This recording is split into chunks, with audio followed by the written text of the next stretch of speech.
À la recherche de l'essentiel. Le livre des vivants. De la part de Jésus de Nazareth. Le jugement qui sauve. À partir de la pécheresse aimante et pardonnée. Sa vie est une impasse. Elle n'a rien construit. Elle a fait un mauvais choix. Pour tous, c'est une pécheresse de la ville.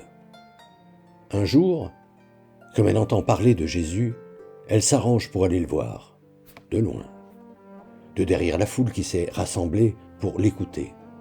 Elle se garde un peu en retrait, pour ne pas gêner. Et elle entend la parole qui ne juge pas, cette parole lumineuse qu'elle attendait de toutes les fibres de son être, cette parole qui vient de quelqu'un dont elle découvre qu'il est celui qu'elle aurait dû rencontrer avant qu'il ne soit trop tard. Quelques heures après, elle s'est armée de courage. Piétinant sa honte de femme publique reconnue coupable, elle se glisse dans la maison du pharisien dont elle a appris que Jésus est l'invité. Elle a apporté un parfum d'un grand prix, celui dont elle se sert pour attirer. Mais cette fois, ce n'est pas pour son corps, c'est pour celui d'un autre, celui d'un homme comme elle n'en a jamais rencontré. Le sens de ce qu'elle fait, elle ne le perçoit pas très bien. Tout ce qu'elle sait, c'est qu'elle pleure à ses pieds et que ses pleurs la remplissent de joie. Puis elle se ressaisit, on parle d'elle. Jésus parle d'elle.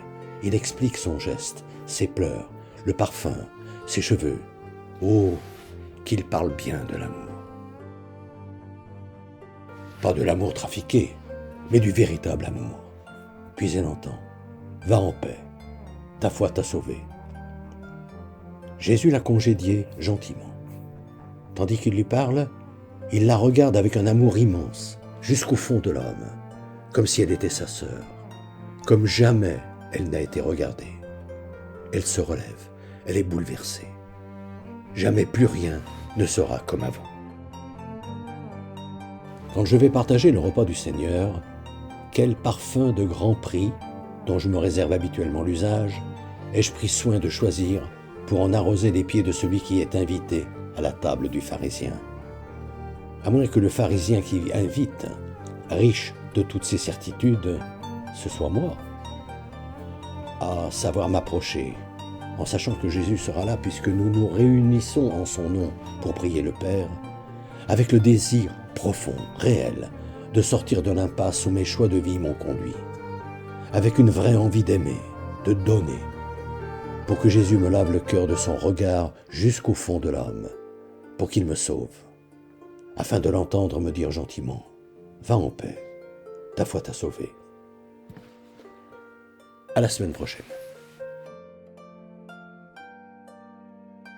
Depuis des années, environ une fois par mois, j'envoie une lettre d'information spirituelle à tout mon carnet d'adresses.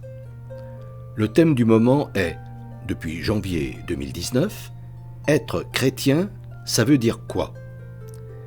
Si ce sujet vous intéresse, n'hésitez pas à me transmettre votre mail en vous contentant d'indiquer auditeur YouTube, vos noms et prénoms et éventuellement votre numéro de téléphone si vous souhaitez me parler.